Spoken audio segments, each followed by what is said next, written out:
Saya lung khâu in trên mây ta một cây thủy mà ghê à lung đuôi tình mi cá thủy cá khăn mây rưỡi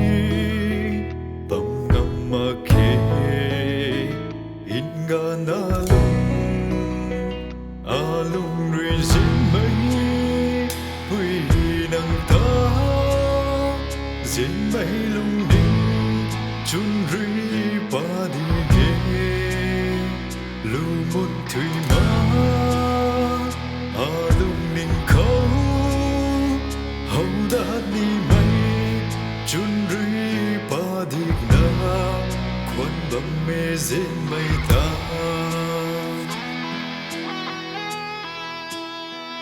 thâu ri cần mây dính mây ruân rưỡi quê mà không là na ta rưỡi thủy mà ghê gần lâu từ na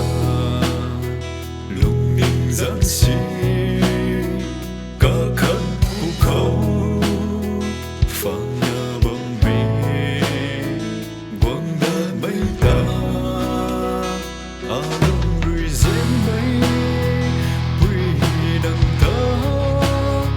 dính mây lung đinh chun rưỡi ba đi ghê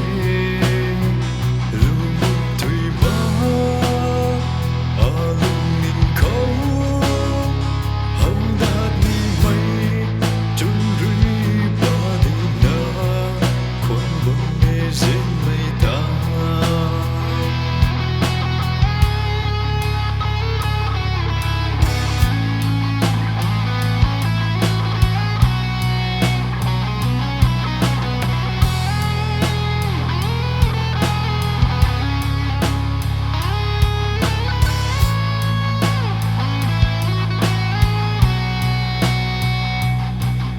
cả thủy ninh na bờ mê cả hao mây lung ninh khâu rưỡi nâng ta một cây đà la khăn ninh lâu qua nê hậu gai cần mây cá dao cùng ta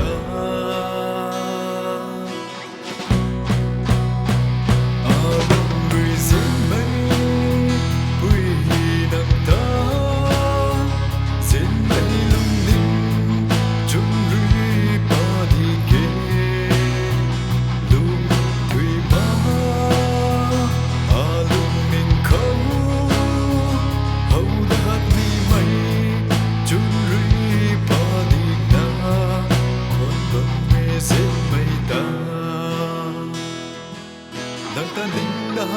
bóng mê dễ bay quỳ